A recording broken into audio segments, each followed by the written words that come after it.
Et si en quittant l'Afrique pour la première fois depuis sa nomination, Ousmane Sonko avait déclenché une nouvelle ère dans la diplomatie sénégalaise?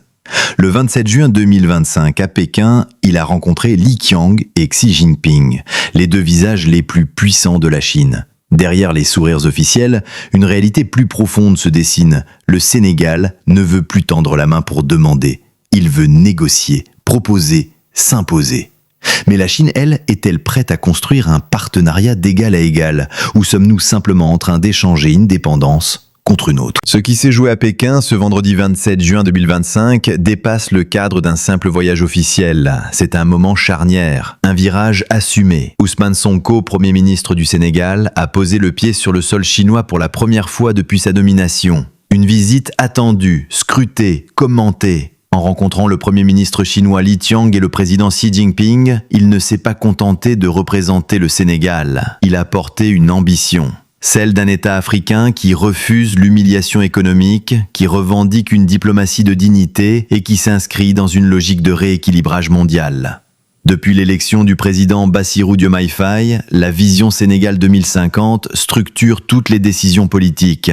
Une vision claire, centrée sur la souveraineté économique, l'innovation et la justice sociale. Et face aux puissances traditionnelles de l'Occident, souvent liées par un passé douloureux, la Chine apparaît comme une alternative. Critiquée par certains, stratégique pour d'autres. Cette rencontre entre Pékin et Dakar soulève donc une question centrale. Sommes-nous en train d'écrire les premières lignes d'un partenariat d'égal à égal ou d'ouvrir, sans le dire, une nouvelle page de dépendance économique et politique? Ce qui est sûr, c'est que ce déplacement diplomatique n'est pas un détail. Il est un signal, une posture, une déclaration d'intention au monde entier. Dès les premières heures de sa visite en Chine, Ousmane Sonko a affiché la couleur. Ce déplacement n'est pas un simple acte de courtoisie diplomatique, il est l'incarnation d'un repositionnement stratégique du Sénégal sur l'échiquier international. En choisissant Pékin comme première destination officielle hors du continent africain, le Premier ministre envoie un signal clair. La politique étrangère sénégalaise entre dans une nouvelle ère, celle de l'indépendance stratégique, celle de la diversification assumée, celle du partenariat équilibré. Pendant plusieurs heures, Ousmane Sonko s'est entretenu avec son homologue Li Qiang, puis avec le président Xi Jinping. L'ambiance fut cordiale, mais le contenu, lui, était dense. Au cœur des discussions, la vision Sénégal 2050. Ce projet national, conçu par le gouvernement Diomaye Faye, ambitionne de transformer l'économie sénégalaise, de renforcer l'appareil productif et de garantir une justice sociale durable. Il ne s'agit plus simplement d'attirer des financements, mais de négocier des partenariats ancrés dans une stratégie claire, souveraine, alignée sur les intérêts du peuple sénégalais. La Chine a répondu favorablement. Pékin s'est engagé à accompagner la mise en œuvre de cette vision à travers plusieurs axes concrets. D'abord, les infrastructures. Un accord de principe a été évoqué pour élargir le réseau routier national, moderniser le chemin de fer Dakar-Tambacounda et cofinancer l'extension du port de Bargny dans une logique de corridor économique sous-régional. Ensuite, l'énergie. Des projets de centrales solaires hybrides ont été discutés, notamment à Kédougou et Saint-Louis, ainsi qu'un potentiel partenariat dans le développement hydroélectrique. Sur le plan du numérique, un programme de bourse pour former de jeunes ingénieurs sénégalais en Chine a été annoncé, tout comme la création d'un incubateur sino-sénégalais pour les startups tech. Et dans le domaine de la santé, la construction d'une usine de production de médicaments génériques à Thiès est désormais sur la table. Mais cette coopération ne se limite pas à l'économie. Elle touche aussi à la posture politique.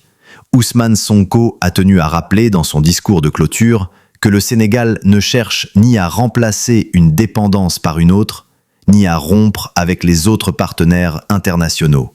Il cherche à rééquilibrer, à diversifier, à sortir d'un schéma où l'Afrique reste une périphérie silencieuse du monde globalisé. Il a martelé « Nous ne venons pas chercher la charité, nous venons proposer des projets, des visions, des engagements clairs. » Du côté du peuple sénégalais, les réactions sont multiples. Sur les réseaux sociaux, les hashtags Sonko en Chine, Vision 2050 et Diplomatie souveraine ont inondé la toile. Certains saluent une diplomatie enfin fière, indépendante, tournée vers l'avenir. D'autres plus prudents, rappellent que la Chine n'est pas un ange et que ses investissements massifs dans d'autres pays africains ont parfois engendré des dettes colossales ou des concessions économiques asymétriques. L'opposition politique appelle à la transparence. Elle exige la publication intégrale des protocoles d'accord et la mise en place d'une commission parlementaire de suivi des partenariats sino-sénégalais. Mais dans l'ensemble, un mot revient dans les rues, les plateaux télé, les cafés, les quartiers. Espoir. L'espoir d'un Sénégal qui ne subit plus, qui négocie, qui ose, qui construit sa place dans un monde où les cartes sont en train d'être redistribuées.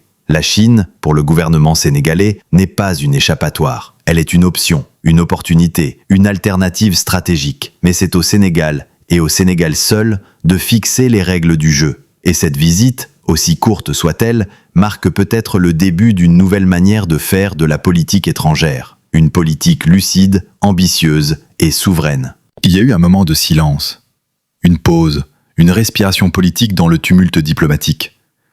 Lors de la déclaration conjointe avec les autorités chinoises, Ousmane Sonko a levé les yeux, regardé droit les caméras internationales et prononcé une phrase simple, mais lourde. Nous avons longtemps été perçus comme des zones d'influence. Aujourd'hui, nous voulons être perçus comme des zones de décision. Cette phrase, c'est plus qu'un discours, c'est une ligne de fracture, un basculement, un rappel au monde entier que le Sénégal ne demande plus la permission d'exister. Il revendique, il construit, il trace sa route. Mais ce moment, aussi fort soit-il, soulève une autre tension, une question que beaucoup murmurent, mais que peu osent poser à voix haute. Est-ce que la Chine, avec son appétit d'influence, avec sa puissance économique écrasante, est vraiment prête à laisser l'Afrique négocier à égalité ? Ou bien sommes-nous, sans le dire, en train d'entrer dans une nouvelle ère de dépendance, plus polie, plus moderne, plus habillée, mais tout aussi déséquilibrée. Car l'histoire nous a appris que les promesses d'hier peuvent devenir les chaînes de demain. Ce partenariat, aussi stratégique soit-il, devra être scruté, surveillé, contrôlé par les institutions, par la presse, par le peuple. Parce que si la vision Sénégal 2050 est un espoir collectif, elle ne pourra devenir réalité que si nous gardons les yeux ouverts. Ce n'est pas la Chine qui définira notre futur, c'est nous. Et ce moment précis, cet instant à Pékin, entre deux drapeaux, entre deux civilisations, entre deux visions du monde, pourrait bien être celui où le Sénégal a dit « Nous sommes prêts », mais à nos conditions. Ce voyage à Pékin n'était pas un simple déplacement protocolaire, c'était un message, un positionnement, une déclaration d'intention face au reste du monde. En rencontrant Xi Jinping et Li Qiang, Ousmane Sonko n'a pas seulement engagé le gouvernement, il a engagé une vision, un peuple, une génération. La vision Sénégal 2050 ne se construira pas dans l'attente, elle se construira dans la proposition, dans la rigueur, dans l'affirmation. Et ce déplacement marque peut-être le premier chapitre d'une nouvelle diplomatie sénégalaise, ambitieuse, lucide et résolument tournée vers l'avenir.